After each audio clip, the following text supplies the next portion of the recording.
Okay, we're all set? Okay. All right, welcome everybody. This is actually a great turnout. My mentor, his name is Doug Janice. He is my partner with Barron Construction Services. He's in Calgary, British Columbia in Canada. And he sends me this little good luck email. And he says, remember that Microsoft, Amazon.com, and Starbucks all had startup meet and greets like this for their companies. The very first one, average, was 10 people. So this is a good turnout for us, don't you think? All right.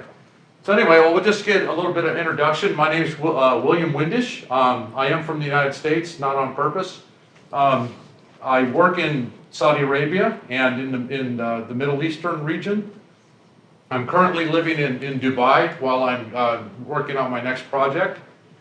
So what the plan is to help the Serbian youth actually get their career started. One of the things that we found is that when you leave school, right? What happens when you leave school? You have a degree, then what happens?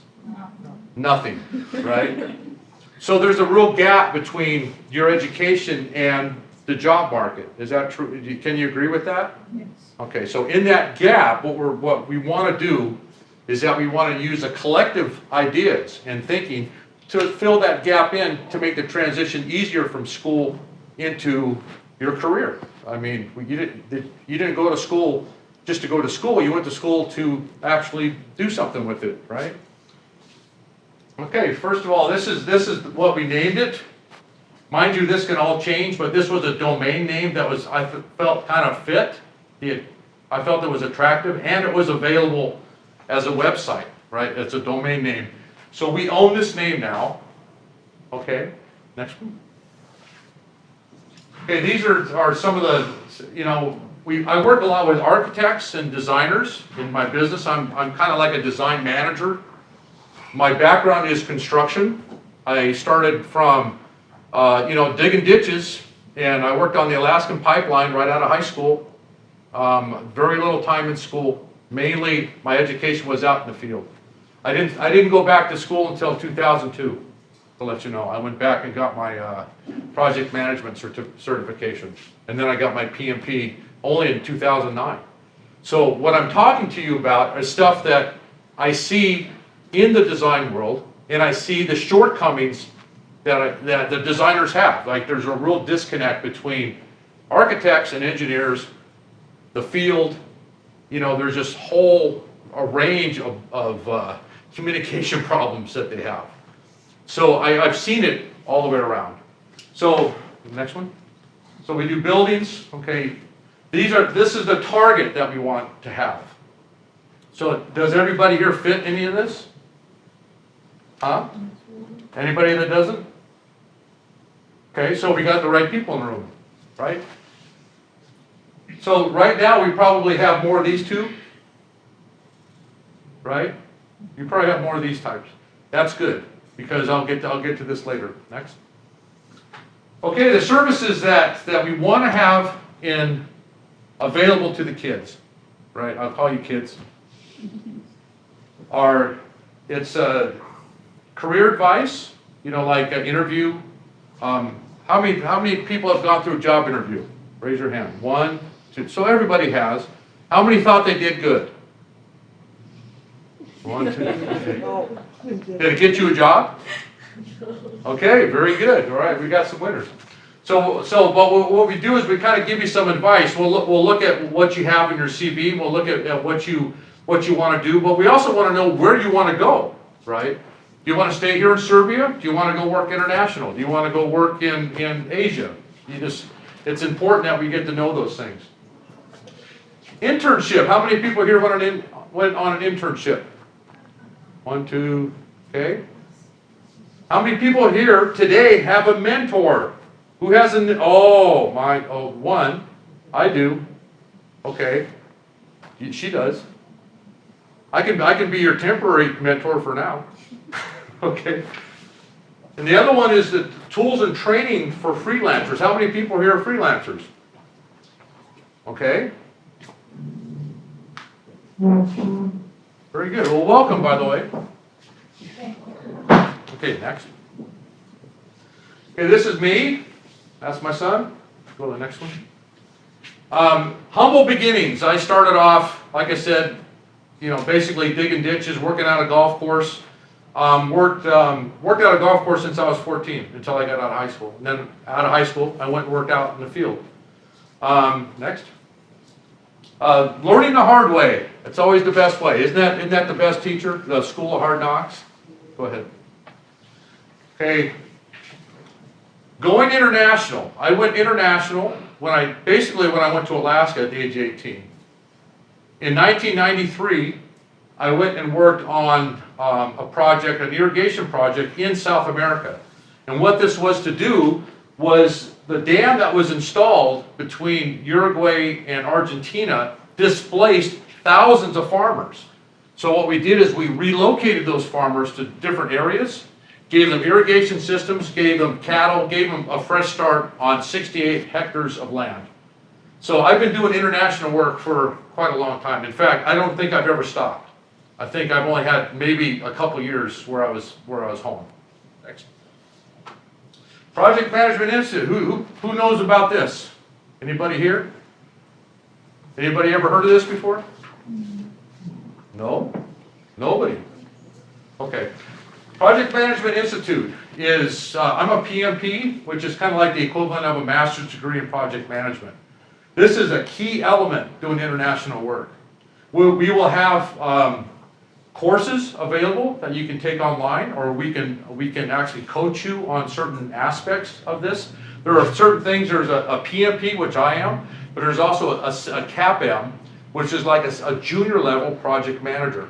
When you become a project manager, the key is that you understand the whole process, not just your little block of being an architect or an engineer, but you see the whole thing.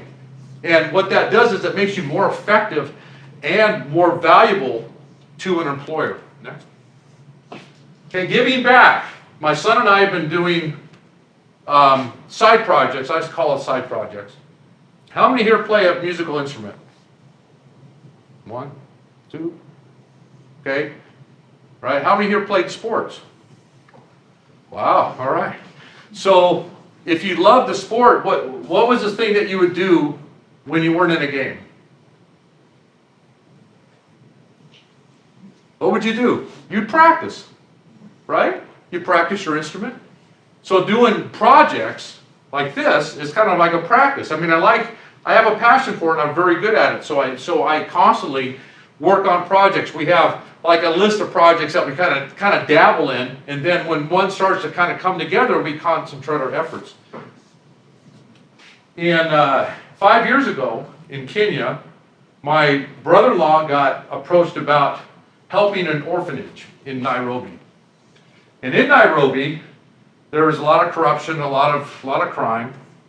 They had over 175 kids in this orphanage being run by one lady that was 53 years old. She died of a heart attack. Okay? Her assistant basically took over. So my brother-in-law talked to me about it, and he goes, well, I'm not really interested. He goes, I can't fix the world. I can't, it's not kind of a part of I can't do this.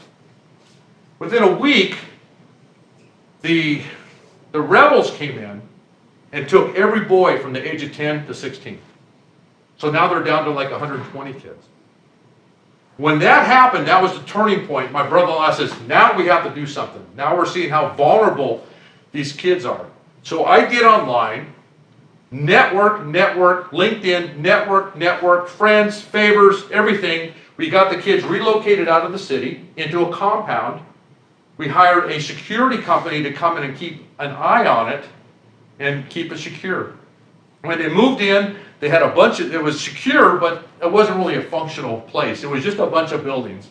And within a few months, we had places for them to live. We converted one of the buildings into a kitchen for them to eat. We had people that would come and volunteer and help. All right. Now we have a school. Okay. We have a clinic that isn't, a hospital clinic, which is not just for the kids. It's for the whole community. Okay. So it's big. So I put up my own money to do my part. My brother-in-law put up a lot of money. He's a doctor. He put up a lot of money. And as soon as it got secure, he said, wow, now what do we do? Okay, now how are we going to make this work? So since he is an owner of a medical clinic, what he did is he went to every one of the doctors and says, okay, for you to work here, guess what? You need to volunteer 2 weeks of your a year to work in the clinic in Nairobi. And you have to give up 2% of your salary to help finances. He thought he has 35 doctors working underneath of him. He thought he was going to lose a whole bunch of them because they're going to say, no, I don't want to do that. Every one of them agreed, and he gained 7 more doctors because they wanted to be involved with it. So now this whole orphanage is self-funded. We don't have to pull any more money out of our pocket. I'm a member of the board that makes decisions like what's next. Okay, this last year we've had 5 of these kids go to college. All right, that's a miracle, isn't it? Okay, but that's a project that we did just like this one. We saw the need and we saw the interest and we just stepped up and said, let's get going. Here's my son. This is the picture you're talking about, huh? This is my son here, and we did a thing called Savor the Sound, which is a youth music program that we did in the States. What it was for young kids that did not have, like, let's say, music at school, music at home, let's say. Some homeschooled kids, some inner city kids that didn't have any money to buy an instrument. So we supplied free instruments, free education. Right? If they didn't want to do it anymore, they were to give the instrument back for another student. If they wanted to upgrade to a better instrument, they could go to the music store and volunteer as a teacher at the music store, and then they would get another instrument. Right? So it's not that we were sitting there giving everything away to people. It's just that we wanted them to work for it. We had an essay contest. Why is music important to me? And we'd have all these kids write these essays. And what was interesting is that we were giving away a $1,000 guitar, because that was the interest at the time, was a guitar. A $1,000 guitar. And so we got all these essays, we spread them all over the United States to all these different people, professors of music in New York, a lot of my friends that are musicians, some professional artists, studio musicians in Hollywood, right? And they could weed out the ones that were written by mom and dad. Right? They knew mommy and daddy had something to do with it. But the person that would win, they actually would practice with this group and they would perform at a folk festival. So it wasn't that we were just giving them the instrument.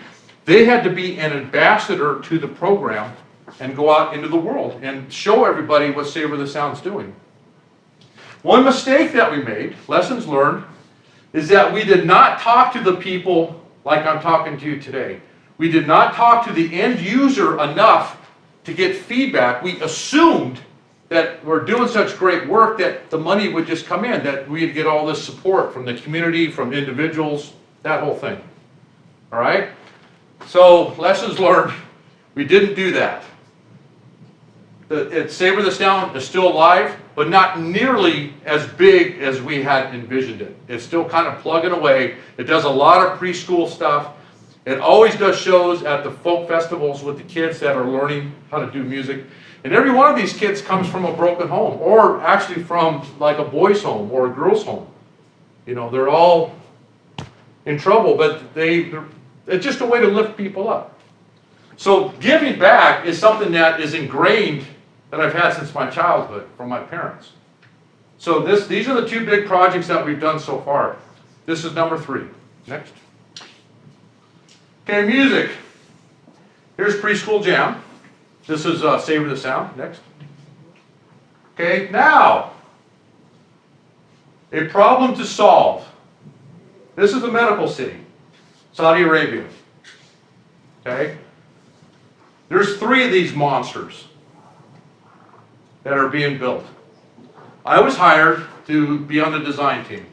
I kind of destroyed it in the sense that they did not have the professionals in line to do a project like this.